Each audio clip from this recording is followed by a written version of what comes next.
Good morning. I'm Tom Duval. I'm the pastor of Word of Hope Lutheran Church in Lexington, Kentucky, and this is my sermon redo. This is for Sunday, the second Sunday in Lent, Sunday, February 24th, 2013, and the gospel reading is from Luke. At that very hour, some Pharisees came and said to Jesus, "Get away from here, for Herod wants to kill you." He said to them, "Go and tell that fox for me, listen, I am casting out demons and performing cures today and tomorrow, and on the third day I finish my work. Yet today, tomorrow, and the next day I must be on my way, because it is impossible for a prophet to be killed outside of Jerusalem. Jerusalem, Jerusalem, the city that kills the prophets and stones those who are sent to it. How often have I desired to gather your children together, as a hen gathers her brood under her wings, and you were not willing. See, your house is left to you, and I tell you, you will not see me until the time comes when you say, 'Blessed is the one who comes in the name of the Lord.'" I call this my sermon redo, but actually it's not. It's not a redo this week. This last weekend I was on a confirmation retreat, so I was not responsible for the proclamation here at the church on Sunday morning, which means that I have a fair bit more latitude in terms of what I'd like to do with you this morning. I want to begin with, I guess, my own just sort of observation about Jesus.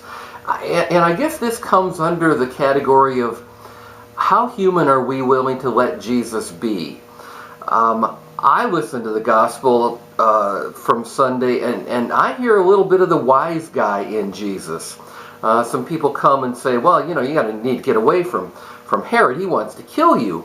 And Jesus says, well, go tell Herod that he can go pound sand. I'm going to do what I need to do. Does Jesus actually mean that somebody is going to run over and say, "Oh, Mr. Herod, Jesus said"? No, I don't think Jesus is talking to Herod as much as he is talking to the people who are there. And he's reminding them in kind of a wise guy way that he's not going to be intimidated, that he's going to trust in the Father, he's going to trust in the Father's work for him, and he's going to let the chips fall where they may. There seems to be an indication in this passage that Jesus is well aware of the fact that his ministry is going to end up in his death, in his execution at Jerusalem. And yet there is this boldness that I believe we're encouraged to have, that as a result of his death and resurrection, we can look at those fearsome things in the world around us, things that threaten us, and by the power of his resurrection, we can say, sorry, go pound sand, go pack it in your ear, I'm not going to cave. I'm going to be someone who trusts that Jesus leads me forward in the faith, and he will not abandon me. There's also kind of an interesting little thing here.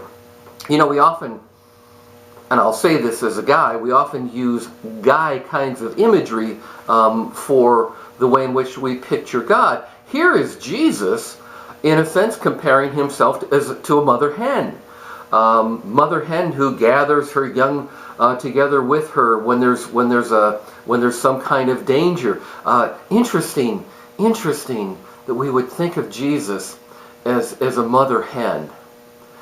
One of my favorite stories, and by the way, because I'm a preacher, I probably have a bazillion favorite stories, but one of them is something that actually happened out in the Midwest, where there are these fierce, these violent spring storms that roll through, full of lightning and wind. This story takes place out in the Midwest. One of those violent storms goes through the area. Lightning hits a chicken coop and instantly just fries everything. Farmer goes out the next day. He's kind of kicking through the remains of this chicken coop. With his foot, he kicks over the charred body of a mother hen, and there underneath are these chicks that are alive And you can imagine this, that in the middle of all this, the rain and the storm and the wind and the lightning, this mother hen is clucking to her young to come gather themselves under her wings. And then when the conflagration hits, she gives herself to safeguard those chicks. And they live. We sometimes ask the question, why did Jesus have to die? And there's a lot of different ways in which people approach that question, even in the New Testament. And I'm not sure that there is one controlling final answer to that. But one answer has to be that there is evil in the world, and that somehow even Jesus cannot answer it, cannot explain it away. He can't write us an essay. He has to give his life for us. And that's the image that he holds up for us in this gospel. Male, female, maybe we would like him to use the imagery of a lion, maybe the imagery of a strong man. Jesus chooses a mother hen, and it's under his wings that we are healed, that we're made whole. We have been died for. This is a great gospel reading. I think it reminds us of one of the marks of discipleship, one of the ways in which we open ourselves up to a deeper life with God, and that is that we give. We give ourselves away as he has given himself for us. And very honestly, there's a mystery to that whole sense of giving. We have young people here at the church who have gone on mission trips. We have adults participating in various service projects. And we say that we're going to go out and we're going to serve others, and we're going to give of our time, and we're going to give of our energy. We're going to give of ourselves for the sake of someone else. And I believe in that. I absolutely believe in that. But time and time again, our youth have come back. We adults have come back from those kinds of events. And we've had to admit that we didn't have any idea who could possibly have gotten more out of it. Was it the people we served who really got something out of it? Sometimes it feels like we got more out of it, we who went out to give. So is that why we give?